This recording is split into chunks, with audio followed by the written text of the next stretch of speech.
Guys, welcome back to my channel. My name is Uddesh Katre. मैं बहुत अच्छा हूँ, होपफुली आप भी बहुत अच्छे होंगे।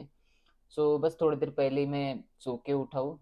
छुट्टी है तो थोड़ा लेट ही उठता हूँ मैं।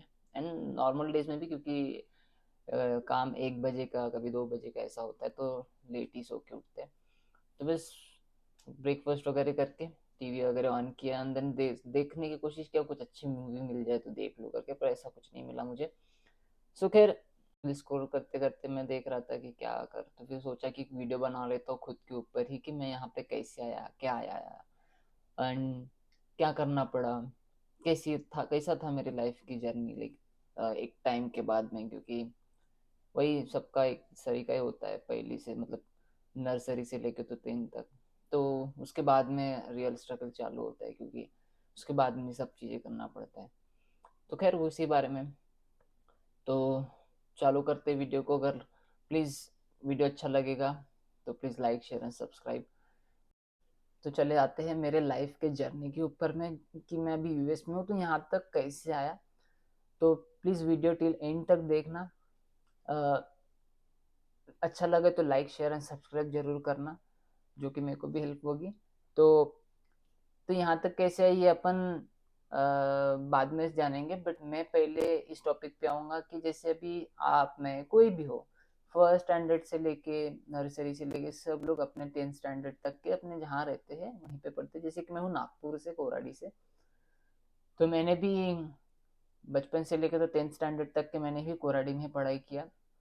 एंड उसके बाद में फिर हैदराबाद चला गया पढ़ने के लिए, जो कि जेडब्ल्यू की प्रिपरेशन के लिए। कुछ अच्छा करूंगा अपने लाइफ में, क्योंकि मेरा इस इच्छा थी कि 10th स्टैंडर्ड तक अपना यहीं पे पढ़ने का, बाकी उसके बाद में रास्ते खुलते तो बाहर जाके अपन कुछ कर सकते हैं। तो बस, तो मैं गया 11th 12th किया हैदराबाद से, एंड देन फिर जेडब्ल्यू की प्रिपरेशन, जो कि मैं नहीं क्रैक पाया, पकड़ पाया, टू बी ऑनेस्ट नहीं कर पाया क्रैक। 18 मार्क्स थे। तो तो खैर, तो नहीं हो पाया। देन उसके बाद में सीईटी वगैरह दिया, तो सीईटी के बेसिस पे मुझे इंजीनियरिंग कॉलेज लगा, जो कि मुझे करना था। अब शायद मैं उसको रॉन्ग डिसीजन बोलूँ या फिर अच्छा बोलूँ, बट एक टाइम के बाद में, जैसे फर्स्ट ईयर सेकेंड ईयर, फिर जब थर्ड ईयर का टाइम आया तो थर्ड ईयर में एडमिशन करना करा, फिर उसके बाद मैंने छोड़ दिया इंजीनियरिंग। अब वो क्यों छोड़ा, वो मेरा पर्सनल रीज़न है, एंड नहीं करना था मुझे बस उसके बाद, क्योंकि मैं बहुत ज़्यादा टायर्ड हो चुका था। एंड ऊपर से कोविड भी लग गया था। हमारे से 2 3 साल जो लोग बड़े थे, एक 1.5 साल जो बड़े थे, उन लोग का इंटरव्यू, मतलब इंजीनियरिंग होने के बाद जो इंटरव्यू, कुछ बहुत लोग को ऑफर लेटर आए, बट ज्वाइनिंग ज्वाइनिंग के लिए डेट नहीं आई। और आई भी तो भी ज्वाइन हो नहीं पाए, क्योंकि कॉल होता है ना कि ज्वाइनिंग कर, तो वो सब चीज़ें नहीं हुई। एंड फिर मैं छोड़ ही दिया। एंड मैं जिस टाइम पे छोड़ा उसके बाद में एडमिशन ही खत्म हो गए थे, एक्चुअली बंद हो चुके थे, क्योंकि एक स्पेसिफिक टाइम तक के लिए एडमिशन ओपन रहते ना, तो बंद हो गए थे। तो मेरा वो वहाँ से 1 साल पूरा वेस्ट चला गया, तो ऑलमोस्ट 3 साल मैंने इंजीनियरिंग में दिया। एंड मैंने 3 साल वेस्ट कर दिया, पैसा भी वेस्ट कर दिया, खुद का टाइम भी वेस्ट कर दिया, खुद की मेंटेलिटी भी लॉस्ट कर दिया। लाइक लॉस्ट कर दिया इन द सेंस कि मेरे को समझ में नहीं आ रहा था कि मैं अपने लाइफ में कर क्या रहा हूँ, क्योंकि मेरे साथ के सारे मेरे दोस्त लोग अच्छा कुछ कर रहे थे, एंड मैं वहीं पे अटका हुआ था 3 साल बाद में भी, कि मैं ट्वेल्थ स्टैंडर्ड में ही लटका हुआ था। टफ टाइम था उस टाइम मेरा। एंड उन लोगों ने मेरे को बस, मतलब बोलते थे, बहुत लोगों ने क्या क्या नहीं बोले कि यार, बाप ने कमाया बेटा कमाएगा, बाप ने कमाया बेटा कमाएगा, कितना भी पढ़ाई कर लो, कि मतलब कितना भी पढ़ाई कर लो, फिर भी पढ़ाई करने के बाद में ज़्यादा कोई कुछ नहीं कमाता। मतलब बहुत सुना मैं, बहुत, हद नहीं इतना सुना। घर से नहीं सुना, बट बाहर वाले किसी के पास में बोलते थे, वो मेरे घर में आके बोलते थे, not in front of me, but still मेरे माँ बाप को भी तो वो चीज़ लगती होगी ना, कि यार मेरा बेटे को कोई ऐसा बोल रहा है। एंड उनको भी आता हूँ, कहीं ना कहीं आता हूँ, अगर बड़ा हो गया पर कुछ नहीं कर रहा है। फिर मैं टेक्स्ट्रा कंपनी में गया, वो डिस्पेंसर मशीन बनाने के लिए, जो कि कोविड के टाइम पे अपन जब जिस मशीन के हाथ, एक मशीन होती थी जिसके नीचे सेंसर के नीचे हाथ रखते थे, एंड देन सैनिटाइजर ड्रिप होता था, तो वो मशीन बनाने। तो कोविड में मेरा टाइम निकल गया अच्छे से। एंड फिर भी मतलब वो तो ऐसे टेम्पररी काम था कि क्या ही करूँ, अगर ऑप्शन मिल रहा है जाने का तो चले जाता था, और कर रहा था मैं जो भी कुछ है। किया किया किया, पर कितना भी बोलो, डिग्री की तो जरूरत पड़ती है ना। तो डिग्री नहीं थी, कुछ नहीं था। फिर सोचा यार बीबीए कर लूँ क्या, 3 साल का है एटलीस्ट, नहीं टाइम, मतलब मेरा जो टाइम वेस्ट हुआ हो पाएगा, बट एटलीस्ट कुछ तो रहेगा मेरे पास में कि लाइफ में कुछ करने के लिए, किसी ने कुछ पूछा तो मैं बोल पाऊँ कि हाँ मेरे पास में ये डिग्री है, मैं ये काम कर सकता हूँ। तो बीबीए करने का सोचा, फिर वहाँ पे भी पता नहीं मन नहीं माना, बीएससी करने का सोचा, मन नहीं माना। फिर सोचा कि यार होटल मैनेजमेंट कर लूँगा, एटलीस्ट आगे चल के बिजनेस का मौका बन जाए मेरे लिए। तो वो थॉट से मैं दिया, एग्जाम दिया। एंड मेरे जो गुड एडमायर्स हैं उनको मैंने पूछा सारी चीज़ें, तो उन्होंने भी मुझे सजेस्ट की चल ठीक है कर सकता है, बिजनेस का माइंडसेट बन रख सकता है कि हो सकता है आगे चल के तेरा अच्छा हो जाए, ये सब चीज़ों को लेके। क्योंकि अभी तक ये जो टाइम चल रहा था लाइक बहुत टफ टाइम था मेरे लिए, मैं पूरा डिप्रेस्ड हो गया था, मेरे को जो कुछ नहीं समझ में आया, जो कोई बोल रहा था उसी को अच्छा मान के चल रहा था, जो कोई कुछ बोले उसी को अच्छा मान के चल रहा था, मतलब खुद का कोई स्टैंड ही नहीं बन रहा था। बट होटल मैनेजमेंट एक मेरा स्टैंड था, एंड मेरे को मतलब मेरे जो मेरे गुड एडमायर्स है उन्होंने मुझे बताया इसकी ठीक है कर सकता है। तो मैंने फिर एग्ज़ाम सर्च किया कि उसके एंट्रेंस एग्ज़ाम क्या होती है क्या नहीं होती है। मैंने एग्ज़ाम सर्च किया, क्या सब कुछ किया, इतना कंफर्म हो चुका था कि होटल मैनेजमेंट करना है, बट मुझे ये नहीं पता था कि उसके लिए कौन सी एंट्रेंस एग्ज़ाम देना है। तो उसके बारे में सर्च किया तो BHMCT एक थी और NCHM था। NCHM इन द सेंस उसमें BSc हॉस्पिटलिटी होती है जो कि 3 साल की होती है, एंड एक होता है BHMCT जो कि होती है 4 साल की, जिसमें चौथा साल जो होता है वो स्पेशलाइजेशन का होता है। दोनों चीज़ सेम है बट दोनों के आउटकम्स अलग अलग है। मुझे नहीं पता था उस टाइम, मैंने एग्जाम दे दिया BHM का, मेरे को लग रहा है मैं 3 साल का कोर्स के लिए जा रहा हूँ। एग्जाम दिया, रिजल्ट आया अच्छा, मतलब एयर में मेरा 146 था। एंड देन कॉलेज भी अच्छा लग गया। एंड उस कॉलेज में मतलब लाइक ऑलमोस्ट उस कॉलेज की फीस 1 लाख, नहीं सॉरी 2,15,000 थी। तो मैं ऐसे सोचा यार कि इतना पैसा मैं ऑलरेडी वेस्ट कर चुका हूँ, एंड देन कितना मैं 3 साल का पैसा दे चुका हूँ कहीं पे, मेरा टाइम भी वेस्ट हो चुका है, एंड मैं फिर से 1 साल की 2,15,000 फीस दूंगा। तो फिर मैंने, फिर मतलब ऐसे 4 साल का आप पकड़ के चलो कितना हो गया, 2 लाख मतलब ऑलमोस्ट राउंड फिगर आप पकड़ के चलो, मेरे को 1 साल का 3 लाख रुपए लग रहा था। क्योंकि रहना खाना, क्योंकि अदर सिटी में था, रहना खाना है ना, रेंट वगैरह जाने आने का खर्चा, ये सब ओवरऑल पकड़ के तो 1 साल का मेरे को 3 लाख रुपए लगा, 3 into 4 तो मतलब 12 लाख रुपए तो मेरा इसको मेरे को ऐसा लग रहा था। तो फिर सोचा यार 12 लाख रुपए खर्च करना है मेरे को, जो कि ऑलरेडी वेस्ट कर चुका टाइम और पैसा भी।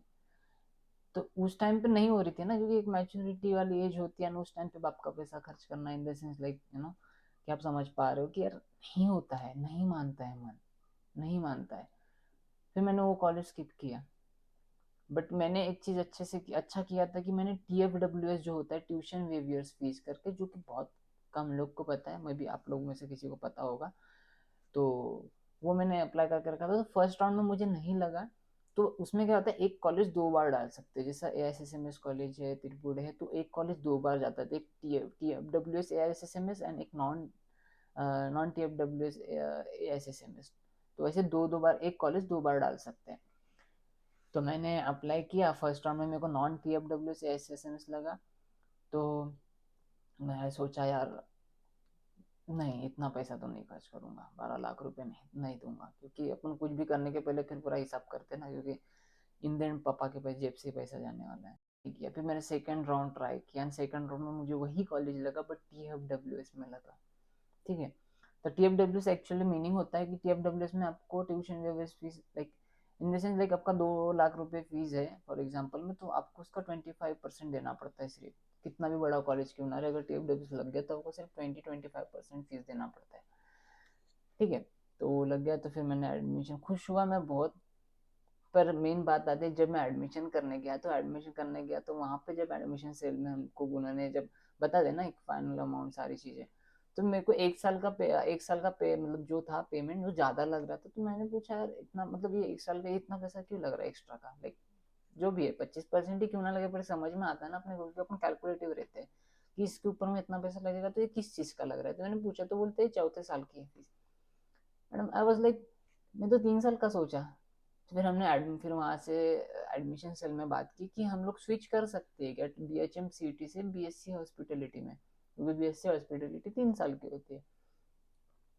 तो वहाँ के जो सर है उन्होंने एक बेस्ट मस्त अच्छा एग्जांपल दिया। उन्होंने सिर्फ एमआई और एक आईफोन का एग्जांपल दिया। उन्होंने बोल के दोनों फोन सेम काम करते हैं, सेम चीज करते हैं, बट देख के ब्रांड वैल्यू अलग है, एक में उसमें प्रीमियमनेस मिल जाती है, बहुत सारे ऐसी सो ऑन चीजें बताया उन्होंने।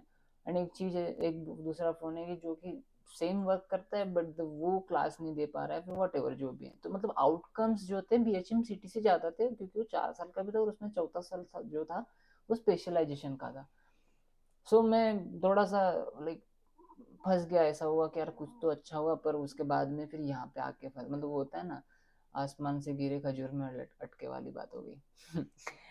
तो फिर मैंने, मेरे जो थे उनसे मैंने बात किया, बोले चलो कर लेते। मैं बोला ठीक है कर लेते। फिर भी मेरे को 2 साल चालू कर दिया, कॉलेज चालू हुआ 2 साल मेरे को ऐसा वही लग रहा था यार, मैं क्या टाइम वेस्ट कर रहा हूँ, टाइम वेस्ट कर रहा हूँ, ऐसा लग रहा था। पता नहीं, क्योंकि मैं एक बहुत डार्क सिचुएशन से आता है, नहीं छोड़ना था, क्योंकि मैं वो हुई नहीं कि नॉर्मल है आजकल के लोगों के लिए छोड़ना, वो उस तरीके का नहीं है मेरा, मुझे नहीं लग रहा था सही छोड़ना, और पर मैंने छोड़ा। एंड मेरे लिए वो डार्क ही था, मेरे लाइफ का डार्क पोर्शन है वो, जो कि मैं डिलीट करना चाहूंगा बट नहीं कर सकते, लाइफ है, पास्ट है। तो 2 साल तक नहीं है, फिर तीसरा साल जब लगा तब मुझे फर्स्ट हाफ में एक अपॉर्चुनिटी लगी, इंटर्नशिप थी जो कि मॉरिशियस। एंड बस वो मैं उसको छोड़ना, तो उस टाइम के बाद में मुझे ऐसा लगा कि उस दिन मुझे कॉन्फिडेंस मेरे अंदर में आया इस चीज़ को लेके कि नहीं कर पाऊंगा लाइफ में कुछ। बहुत लोगों ने बोले, मैं जब होटल मैनेजमेंट कर रहा था ना, तो बहुत लोगों ने बोले कुछ नहीं करेगा, माँ बाप कमा रहे, माँ बाप कमा रहे और लड़का उड़ाएगा, बस इतना ही, बाप ने जमा के रख दिया सब, अब बेटे का उड़ाने का टाइम आ गया। ये सब सारी चीजें लोगों ने बोले, तो वो चीज ध्यान में थी, पर मैंने कभी किसी को जवाब नहीं दिया यार इस सब चीजों, क्योंकि मेरे को लगा कि यार सच्ची तो बात है, क्या कर रहा हूँ मैं, ऐसा ही तो उड़ा रहा हूँ। बट मुझे कहीं ना कहीं जब मेरा फर्स्ट आपका मॉरिशस का जो हुआ ना, तब मुझे खुद का कॉन्फिडेंस वहां पे मेरा बिल्ड हुआ, नॉट टू मच बट थोड़ा सा तो हुआ, और मुझे मेरे अंदर में कॉन्फिडेंस आया उस टाइम के बाद में, अंदर में उसके बाद में थोड़ा सा सीरियस हो गया। एंड मैं 4 महीना वहाँ पे था मॉरिशस में। एंड देन क्योंकि वो कोविड के टाइम की वजह से, कोविड का जस्ट एंड हुआ था एंड जब सब कुछ ओपन हुआ था, तो इंटर्नशिप वगैरह भी सब ओपन हो चुकी थी, तो 6 महीने की जगह 4 महीने की इंटर्नशिप मिली थी हमें। तो सब हुआ। एंड देन उसके बाद में बढ़ते बढ़ते बढ़ते बढ़ते लाइक कॉलेज कर, मतलब खत्म होने के बाद में कॉलेज में आए, उसके बाद में आगे कुछ दिनों के बाद में फिर जो हमारे सीनियर्स थे, उन लोग कोई जा रहा था जर्मनी, जा रहा था कोई, दुबई जा रहा था कोई, यूएस जा रहा था कोई, कहीं जा रहा था, तो ऐसा सुनने में आता था कि वो उधर गया, वो तो हमको भी लगा यार, हम लोग लाइक मैनिफेस्ट करते थे कि हमारा भी ऐसा टाइम आएगा, हम भी कुछ करेंगे, है ना, जो भी है मतलब होता है, हम कब उस टाइम पे पहुंचेंगे, वो वाला बात। तो फिर हमने देखे, फिर एक टाइम आया हमारे ऊपर में सेम टाइम कि हमारे को भी अपॉर्चुनिटी मिलने लगी, होटल्स आने लगे। बट मुझे इंडिया में नहीं करना था, क्योंकि मैं तो बिजनेस माइंडसेट से आया था ना, कि पढ़ूंगा बिजनेस करूंगा, बट एकदम से स्टार्ट करना इट्स नॉट इजी। सो मैंने सोचा कि नहीं, चांस मिलेगा बाहर का तो चले जाऊंगा, इंडिया में नहीं करना था, क्योंकि इंडिया में थोड़ा आपको पता है हॉस्पिटलिटी की हालत क्या है, तो नहीं करना था। बट मुझे चांस मिला देन, एंड मेरे को मैं यहाँ पे हूँ। तो तो मैं यहाँ पे आ गया फिर यूएस में। तो पर यूएस की जर्नी ये जो है, तो ये यूएस की जर्नी थोड़ी सी अलग है, क्योंकि बहुत टफ होता है वीज़ा मिलना, चैलेंजिंग होता है, बहुत ज़्यादा चैलेंजिंग होता है। एंड किस्मत भी रहती है, आपके ऊपर में भी डिपेंड होता है, एंड मोस्ट प्रोबेबली बोलूँ तो सामने वाला जो रहता है ना रिक्रूटर, उसके ऊपर में भी बहुत चीज़ें डिपेंड होती है। आप कितना भी अच्छा बोल लो, कितना भी अच्छा कम्युनिकेट कर लो, कितना भी अच्छा रिप्लाई कर लो, सामने वाला ऐसा बोले कि your visa has been approved, मतलब आज मतलब 50% चीज उनके ऊपर होती है, 50% अपने ऊपर होती है। तो बहुत से अच्छे अच्छे लोगों का रिजेक्ट हुआ, मेरे साथ के 2 लोगों का हुआ। एंड वो भी बहुत खतरनाक चीज थी, जो कि मैं बताऊंगा कभी अगले वीडियो पे कि मेरा वीजा वाला क्या कैसा था, लाइक वीजा कैसे मिला, क्या क्या हुआ हम लोग के साथ में। अगर आपको इस चीज के ऊपर स्पेसिफिक वीडियो चाहिए होगा तो मैं उसके लिए उसके ऊपर मैं बना दूंगा। पर बहुत सारी चीजें ऐसी थी कि आउट ऑफ कंट्रोल थी, बट उसमें उसको कंट्रोल में लाने पड़ा बोलो, या फिर भगवान साथ था हमेशा। तो माँ जगदम्बा ने हमेशा साथ दी। एंड स्टिल मैं अभी यहाँ पे हूँ। अभी आज मेरे को 1.5 साल होते आ गया।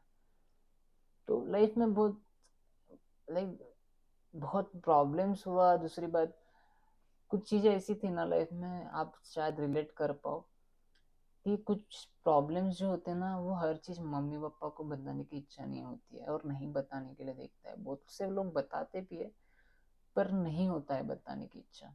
कि मतलब अपन अपने को जो दिक्कत हो रही है वो अपने घर वालों को बताएंगे, ठीक है, वो रिसॉल्व करने के लिए, उसको उस चीज को सॉल्व रिसॉल्व करने के लिए अपने को वो लोग सपोर्ट जरूर करेंगे, बताएंगे ऐसा करो ऐसा करो। बट कहीं ना कहीं जब तक वो चीज सॉल्व नहीं होती तब तक घर वालों के भी माइंड में वो कुछ क्वेश्चन चलते रहता है, ऐसा क्यों हुआ, कैसा होगा, क्या होगा। तो ऐसा लगता है यार कि उनको क्यों ही टेंशन देना। मतलब वो होता है, मुझे ऐसा पर्सनली होता है, अगर मैं यहाँ पे कुछ चीजें फेस कर रहा हूँ एंड देन वो चीज मैं अपने घर में बताऊंगा तो मेरे घर वाले भी टेंशन लगे। ये सोच के मैंने मतलब कभी अपने लाइफ में मैंने कभी नहीं बताया कि मुझे ये दिक्कत हो रही है। मैंने हर चीज अपने हिसाब से, लाइक थोड़ा टाइम लग जाता था बट मैं कर ले मतलब करता था। पता नहीं क्यों ऐसा मेरी मेंटेलिटी की मेरे को नहीं बताना चाहिए, कर कर खुद ही कर लिया। बट जो बताते हैं वो लोग का भी अच्छा है। लाइक होता है ना, कोई कोई नहीं लेता है ज्यादा टेंशन। मेरे को होता है पर नहीं बताता हूँ। खैर, ऐसी थी थोड़ी लाइफ की जर्नी। थोड़ी चैलेंजिंग थी, अच्छा भी था। पर जो होता है इतना तो पता है मेरे को, जो होता है बहुत अच्छे के लिए होता है। शायद हो सकता है मैं जब इंजीनियरिंग कर रहा था, अगर इंजीनियरिंग करने के बाद में भी मेरे पास में जॉब होती ना होती, बट मैं अमेरिका तो नहीं आता 101%। तो आ, यहाँ पे तो नहीं आता। एंड जो मैं आज कर रहा हूँ, मैं कर रहा हूँ जो कि मुझे बहुत अच्छे से पता है। तो कभी कभी शुक्र करता हूँ यार, अच्छा था। मतलब जो कुछ भी हुआ ना उस टाइम पे, बहुत अच्छी चीज हुई लाइफ में। भले वो थोड़ा टाइम का ये था मेरा, लाइक ट्रॉमा था। तो ठीक है, उस टाइम पे वो रह गया एंड देन उसके बाद में आज यहाँ पे हूँ। तो ये चीज नहीं मिलती थी कभी जिंदगी में मेरे को शायद तक है। तो इंडिया में गए तो भी एक कंपनी में काम करते रहता था कहीं पे, तो वही 20 25 50 60 हज़ार रुपये कमाते रहता था। बट आज आज टोटली डिफरेंट है। तो जो कुछ भी होता है जिंदगी में ध्यान रखना बहुत अच्छे के लिए होता है। एंड जरूर एक ऐसा अपने लाइफ में अपने मॉम डैड और कुछ लोग होते हैं जो अपने को बहुत सपोर्ट करते हैं। मेंटली सपोर्ट बोलो या फिर कोई काम करने में हेल्प बोलो, मतलब अनएक्सपेक्टेड जो हेल्प होती है या फिर बिना मांगे जो मदद होती है। कोई लोग जो अपने लिए बहुत अच्छे से अच्छे के लिए सोचते हैं, वो लोग बिना कुछ मांगे ही अपने को लाइक सपोर्ट करने लग जाते, हेल्प करने लग जाते। तो बस यही तक है, ऐसी थी मेरी जर्नी। ये सब लाइक डिफरेंट था। एंड कुछ लोग अच्छे मेरे लाइफ में आए जो कि आज भी मेरे साथ में हैं और आगे भी रहेंगे। पर कभी मतलब ऐसा नहीं कि कहीं अपन पहुंच गए उसके बाद में उन लोगों को भूल जाए, नहीं, ये सब चीजें तो नहीं होती है कभी भी। मेरे जिंदगी में मेरे को जितने भी लोगों ने छोटी सी छोटी भी मदद क्यों ना किया, मेरे मतलब ऐसे टाइम पे जिस टाइम पे लाइक नहीं हो रहा था कुछ, वो नहीं समझता है कुछ, तो उस टाइम पे अगर छोटी सी भी मदद जिसने किया है तो हम्म, मैं उन लोग का भी जिंदगी में कितना भी कुछ कर लूँ या फिर भगवान करे टचवुड कुछ गलत ना हो, तो बस अच्छा लगा। अभी तक का जर्नी आगे भी अच्छी है, ऐसे मतलब लाइक सपोर्ट रहे सबका एंड मैं भी उनके लिए हमेशा खड़े रहूंगा और रहता हूँ। बस यार इतना ही, तो कभी नहीं भूलना। बस thank you so much for the watching. और वीडियो अच्छा लगा होगा तो please like share and subscribe. Bye bye.